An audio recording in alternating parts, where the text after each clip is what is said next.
দেশাত্মবোধক গান শুনলেন, শিল্পী ছিলেন রুনা লায়লা। বাংলাদেশ বেতার, সিলেট। এক্ষুনি শুনবেন স্থানীয় খবর। আসসালামু আলাইকুম। সন্ধে 7টা। বাংলাদেশ বেতার, সিলেট। সংবাদ পড়ছি নন্দিনী রায়। শিক্ষকের কণ্ঠস্বর, শিক্ষায় একটি নতুন সামাজিক অঙ্গীকার, এই প্রতিপাদ্যকে সামনে রেখে সারা দেশের মতো সিলেটেও আগামীকাল পালিত হবে বিশ্ব শিক্ষক দিবস। শিক্ষকদের বলা হয় জাতি গঠনের কারিগর। একজন মানুষের জীবনে মা বাবার পরেই জীবন গঠনের সবচেয়ে বড় ভূমিকা পালন করেন তার শিক্ষক। শিক্ষকদেরকে স্মরণ করা এবং তাদেরকে সম্মান জানানোর জন্য ইউনেস্কো কর্তৃক 1994 সাল থেকে প্রতি বছর অক্টোবরের 5 তারিখ বিশ্বব্যাপী উদযাপন করা হয় বিশ্ব শিক্ষক দিবস। বাংলাদেশেও সরকারি ও বেসরকারি বিভিন্ন উদ্যোগে পালিত হয় দিবসটি। এ উপলক্ষে সিলেটে শিক্ষা প্রতিষ্ঠানগুলোতে র্যালি, আলোচনা সভা ও সেমিনারের আয়োজন করা হয়েছে।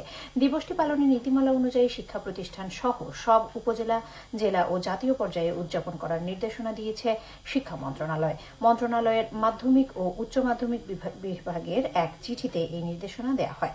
চিঠিতে বলা হয়েছে, জাতি গঠনে শিক্ষকদের অবদানের স্বীকৃতিস্বরূপ তাদের সম্মাননা জানানোর মাধ্যমে সব শিক্ষককে উৎসাহিত ও অনুপ্রাণিত করার লক্ষ্যে 5 অক্টোবর বিশ্ব শিক্ষক দিবস উদযাপন করা হবে।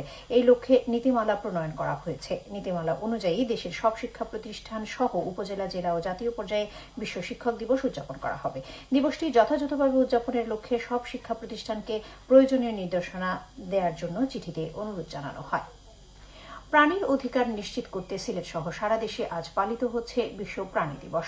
প্রতি বছর 4 অক্টোবর দিবসটি পালন করা হয়। মানুষের খাদ্য শৃঙ্খলকে টিকিয়ে রাখার জন্য প্রাণীদের ভূমিকা অত্যন্ত গুরুত্বপূর্ণ। দিবসটি সম্পর্কে সর্বপ্রথম হেনরিক জিম্মারম্যান নামের জার্মান লেখক ও প্রকাশক একটি ম্যাগাজিনে প্রকাশ করেছিলেন। তিনি প্রথম 1925 সালের 24 মার্চ জার্মানির বার্লিন স্পোর্টস প্যালেসে এই দিবস উদযাপন করেন। পরে 1931 সালে ইতালির ফ্লোরেন্স শহরে পরিবেশ বিজ্ঞানীদের এক সম্মেলনে 4 অক্টোবরকে বিশ্ব প্রাণী দিবস হিসেবে ঘোষণা করা হয়।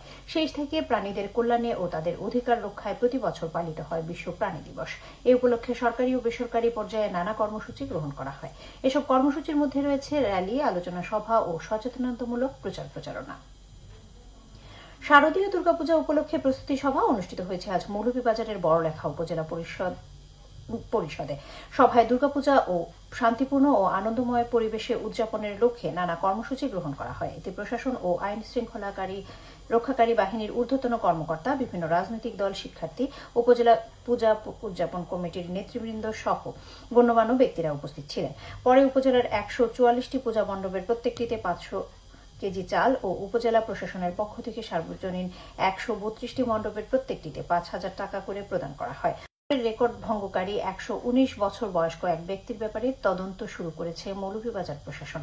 রাম সিং গোর নামের ওই ব্যক্তি জেলার শ্রীমঙ্গল উপজেলার রাজঘাট ইউনিয়নের মোকানি ছড়ার বাসিন্দা। তার হাতেই 1913 সালের উপজেলার হরিণছড়া চা বাগান গড়ে ওঠে।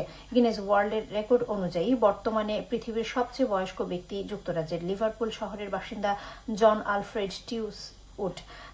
তার বর্তমান বয়স 111 বছর। জেলা প্রশাসক মোহাম্মদ ইসরাইল হোসেন জানান, এ বিষয়ে শ্রীমঙ্গলের উপজেলা নির্বাহী কর্মকর্তাকে তদন্ত করে বিধি মোতাবেক রেজুলেশন তৈরি করে প্রস্তাব প্রেরণের নির্দেশনা দেওয়া হয়েছে।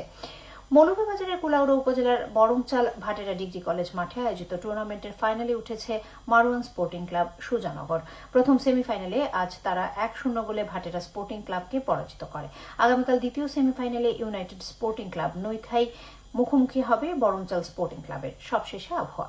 রাত 1টা পর্যন্ত পূর্বাভাসে বলা হয়েছে, সিলেট ও পার্শ্ববর্তী এলাকায় দক্ষিণ পূর্ব দিক থেকে অস্থায়ীভাবে ঘন্টায় সর্বোচ্চ 60 কিলোমিটার বেগে দমকা থেকে ঝোড়ো হাওয়া বয়ে যেতে পারে। সেই সঙ্গে হতে পারে বৃষ্টি অথবা বজ্রসহ বৃষ্টিপাত। এসব এলাকার নদীবন্দর সমূহকে 1 নম্বর সতর্কতা সংকেত দেখাতে বলা হয়েছে। আজ সিলেটের সর্বোচ্চ তাপমাত্রা ছিল 29.7 ডিগ্রি এবং সর্বনিম্ন 25.1 ডিগ্রি সেলসিয়াস। বাতাসে আর্দ্রতা ছিল সকালে 88 এবং সন্ধ্যায় 96%। আগামীকাল সিলেটে সূর্যোদয় হবে 5টা 46 মিনিটে এবং অস্ত যাবে 5টা 35 মিনিটে। সংবাদ শেষ হলো। পরবর্তী স্থানীয় সংবাদ প্রচারিত হবে আগামীকাল সকাল 8টা 10 মিনিটে। আল্লাহ হাফিজ।